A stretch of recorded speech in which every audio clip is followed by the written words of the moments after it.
This is Susan Wilbanks with blendedinsight.com. I am a holistic and integrative healing arts practitioner, an intuitive, and an energy healer. In this podcast, I share tips, tools, and suggestions that have helped me along my path in hopes of inspiring and helping you along yours. Let's get started with today's podcast topic. Hello, bright soul. Thank you so much for joining me on another podcast. I am on a popcorn kick lately. Do you ever have food kicks? Because mine has been popcorn lately. And the odd thing about it is my cat loves popcorn.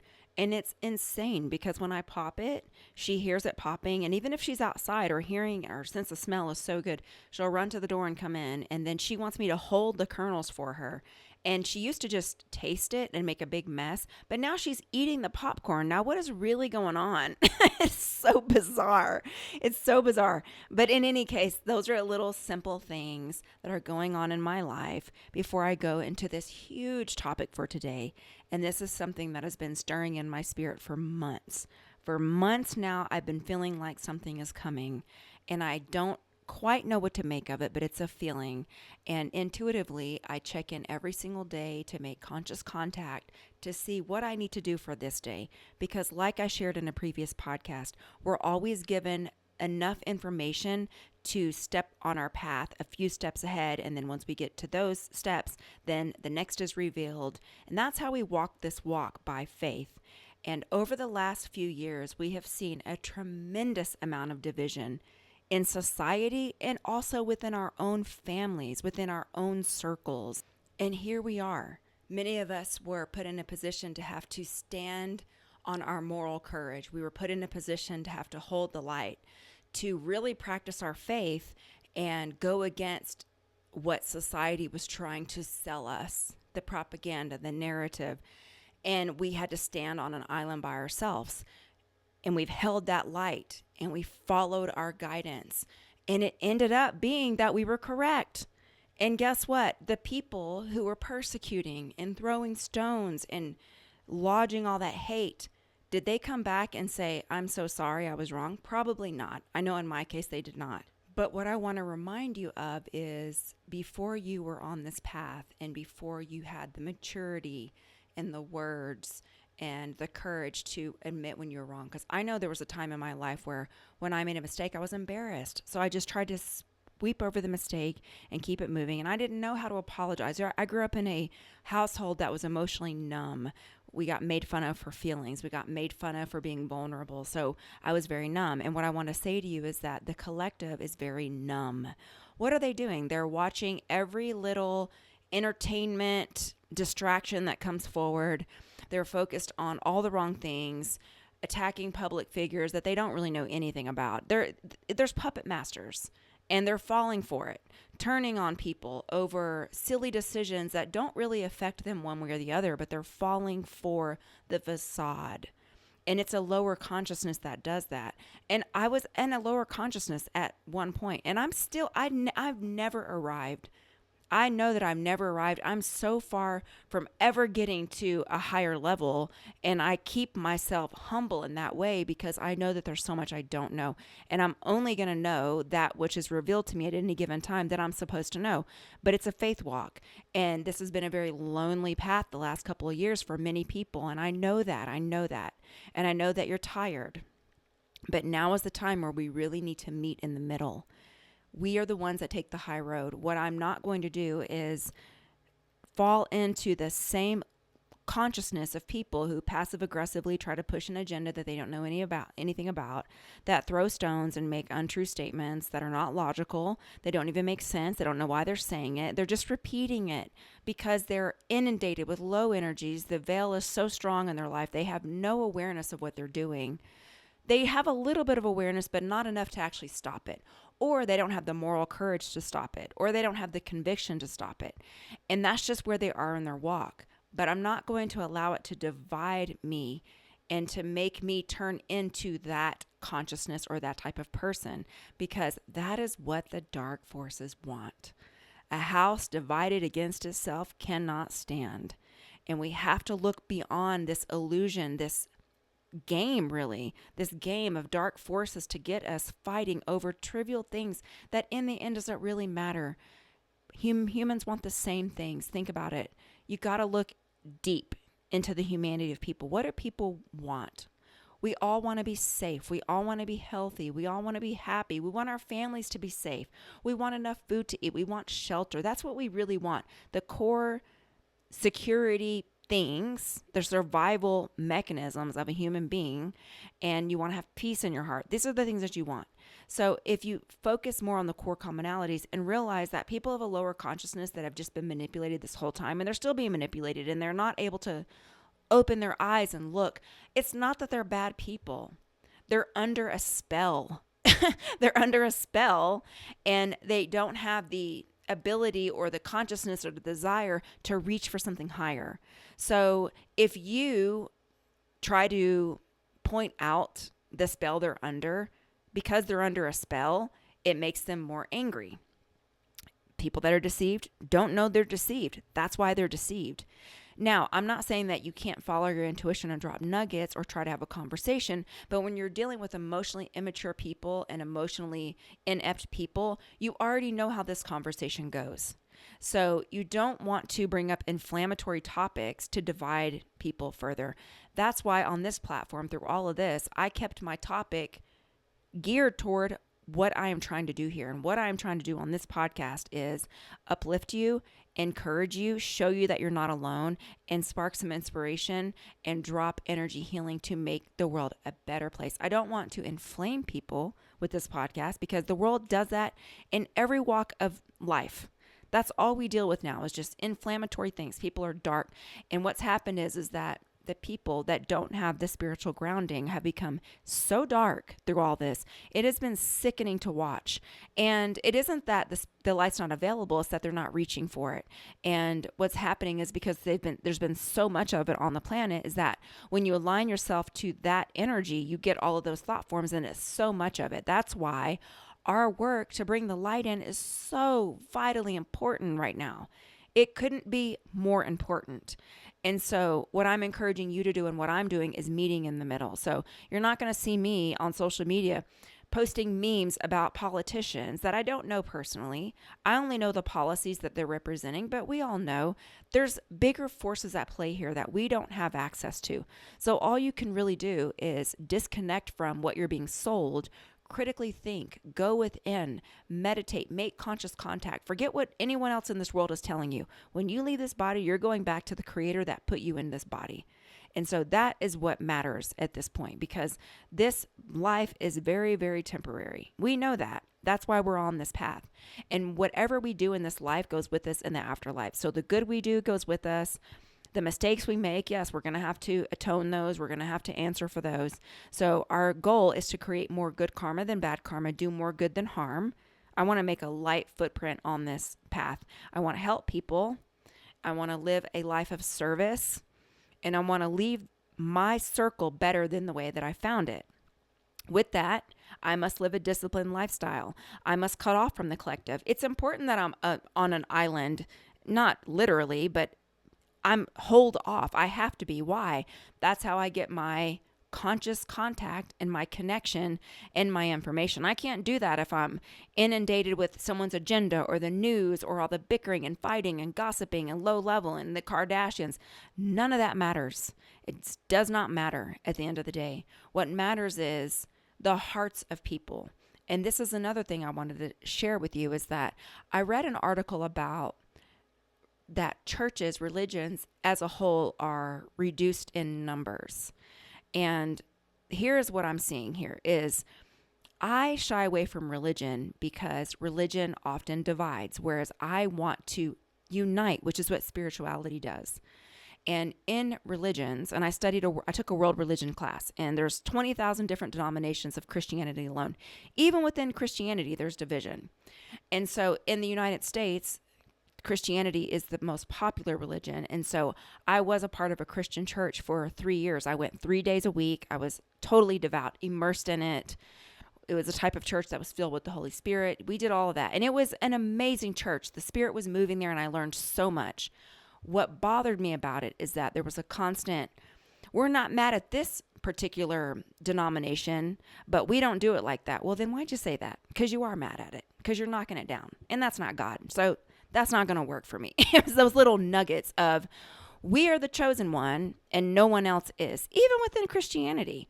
And I think that a lot of us have evolved to a level to where if the religion is feeding you and opening your heart and connecting you to something higher and connecting you to humanity, that's exactly what it's supposed to do. I like it. I love it. Keep doing it. If the religion is making you feel like we're the chosen one, everyone is not, that's probably not true, because the same creator that put you here put the grasshoppers here, the trees here. Every living being came from the same overarching energy, same light, different lantern. And every religion has common themes. They have common core qualities. The golden rule: serving humanity, living with an open heart, choosing people over profit. That is the underlying theme of all religions. The same is true for humanity. This is why I brought up, we all want the same things. This is the time. Forgive the people who persecuted you. I had to deal with it at work. I dealt with it in my family.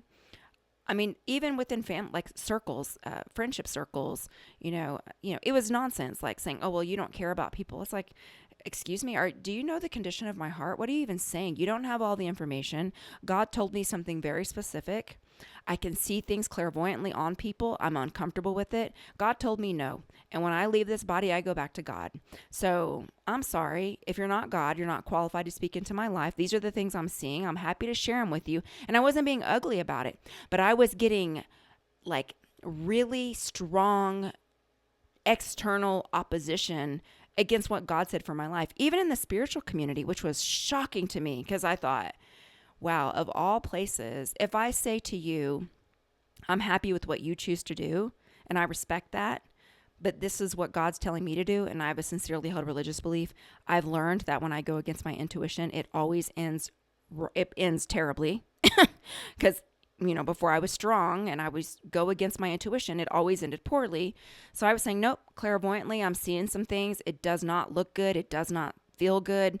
I'm being told no. So this is where I stand, but I respect you.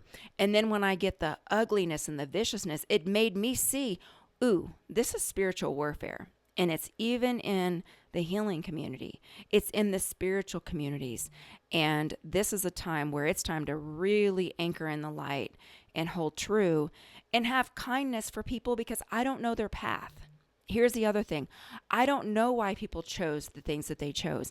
I don't know their personal connection. I don't know their faith walk. I mean, I can look at their spiritual cord. I can look at the way they're serving and the way they're operating, but only God knows. And so who am I to judge? All I can do is follow my own guidance, stay the path, and refuse to participate in that ugliness, that bitey, passive aggressive, throwing stones energy. All I can do is stay in line with my path and help people and have an open heart and do the forgiveness work. And that's what I've done my very best to do. So what I want to say is, I know it's been hard, and I know people have been vicious, and they're still doing it.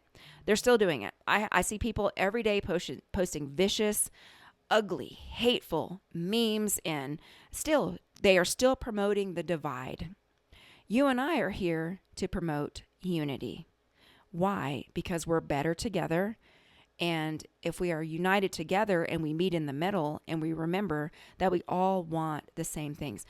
Don't expect the lower consciousness people to meet you there yet. But if you hold the light and the light gets brighter and you're kind, our goal is to open the hearts of people and to remove the veil. Because what I see is that people are almost under a spell. There's almost like a veil over people to where their ability to use their own heart and brain and intuition is just shut off.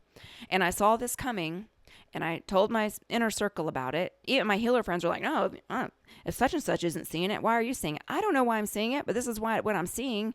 And I trust what I'm being given because I had the experience of that coming to fruition. And so I saw it. And now here's go time. We're at go time right now. So our job is to live every single day just saying, I'm not going to energize the ugliness and the bitterness and the golly, there's so many people. I'm anti this, I'm anti that. Let's be pro peace, pro harmony, pro knowledge, pro humanity. Mother Teresa once said, I'm not going to go to a whatever, an anti-whatever rally. But if you have a pro-peace rally, then I'm coming. Let's energize what we want to see. And don't bring up inflammatory topics. You already know it doesn't end well. I know it's important to talk about big issues that are going on right now. And I am talking about those issues in my inner circle with people who we can learn from one another and have a mature conversation. Most people are so shut down, so bitter, so miserable, so angry, so broken that there's no way you can have a mature conversation about a big issue. And you know that because you've tried it and it doesn't work. And what happens is it energizes all that ugliness and hate that's already inside them. I'm not going to do that. I have people within my associate circle, even some family members that are so incredibly ignorant. My Lord, help them. They don't have a clue. And what I mean by ignorance is I'm ignorant in many areas. Ignorance means that you don't know. You simply don't know. They don't know. They have the wool over their eyes. They're sold on being right. They know everyone else is wrong. These are their beliefs, and they're hardened beliefs. So there's no way that I'm going to go to someone on that level and try to share something that they're unwilling to receive. It is pointless. So I pick things when I have to interact with them, which is limited, and that's fine. That we don't have enough in common, and our vibrations are too much of a mismatch to be interacting on a regular basis. I'll give them a healing crisis. There's nowhere to, we've already talked about this. So pick topics that are common topics. We all want to be safe. We want to be happy. We want to be healthy. We want to eat good food. Getting back to heart topics, loving each other, being kind to each other. And friends, you and I that are on the higher road, sometimes it's got to be us first. And I'm not saying put yourself in an uncomfortable position. I'm saying follow your intuition. This is now more than ever. Disconnect from the nonsense in the collective. Make conscious contact. Get your directions for the day, every day in meditation. Keep yourself energetically clean. Keep yourself centered. Keep yourself connected, because this is it. We need this more than ever. And I'm done with the division. I don't want to hear it anymore. I'm tired of watching people post the most hateful stuff on the planet and talk about it. I listen to them. People blowing up in public, angry, taking their stuff out. And the other thing I'm seeing is that everybody thinks they have more than everyone else. This is even going on in my friend circle. It drives me nuts. Me. I have more problems than everyone else. My problems are bigger than everyone else's. And it's just like, enough. Stop. Everyone feels like that collectively. Everyone has been squeezed. When you squeeze an orange, what do you get? Orange juice, because that's what's inside. And that's what Dr. Wayne Dyer used to say. When we squeeze you, what comes out? Whatever comes out is what's inside. And we're all imperfect and we're all making mistakes, myself included. If you fill yourself with the light, you do your cleansing work, and you open your eyes to the bigger picture. This is temporary. You and I will leave this body, and we don't know when, but we know that it's sooner than we think. It's sooner than we think, because life goes so quickly. And I've watched a lot of people transition out of my life. I know how quickly life can transition. What do you want your legacy to be? Do you want it to be one of moral courage, someone who stood for the light and made those hard choices and then extended the light to other people? Or do you want it to be someone who argues with people, argues for your limitations? My problems are bigger than everyone else's. Here's the thing. Someone will always have it better than you, and someone will always have it worse than you. Comparison is the thief of joy. We're all in this together. We're all on this planet together, and we are on the light team. So we have to unify and say, we were here.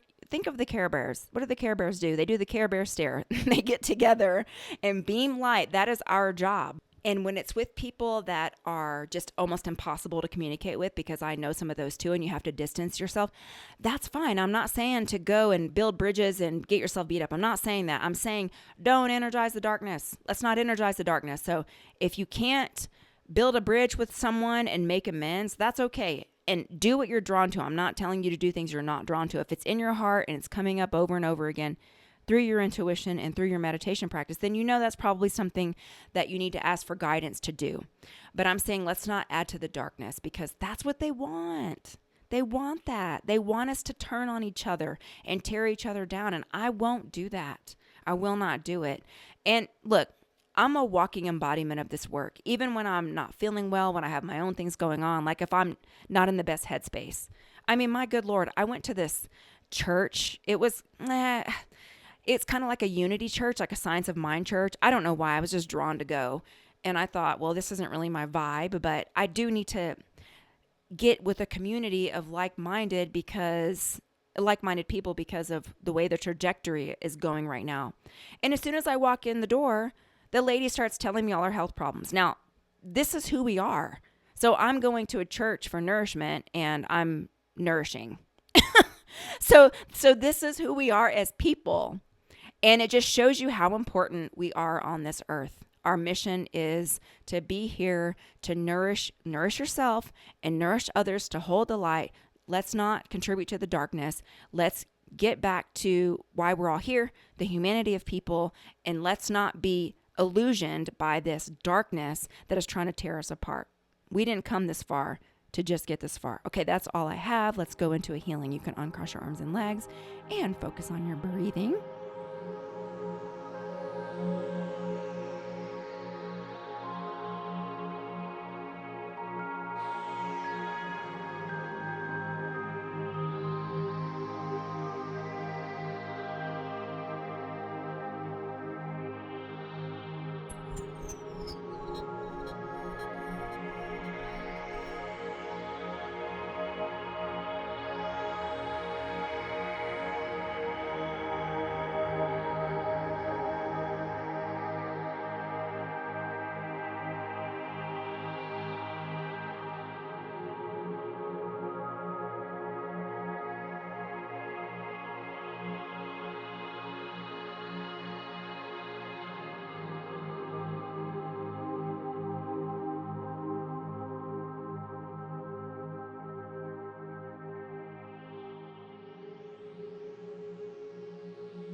Okay, and so it is. And I want to thank you all so much for your donations. Please know that I program each and every one of those to come back to you many, many, many times. And I try to send you an email. Sometimes I miss it, but I want you to know that I am doing that. And I just appreciate you so much. And I want to wish you a beautiful week. Take care. Bye-bye.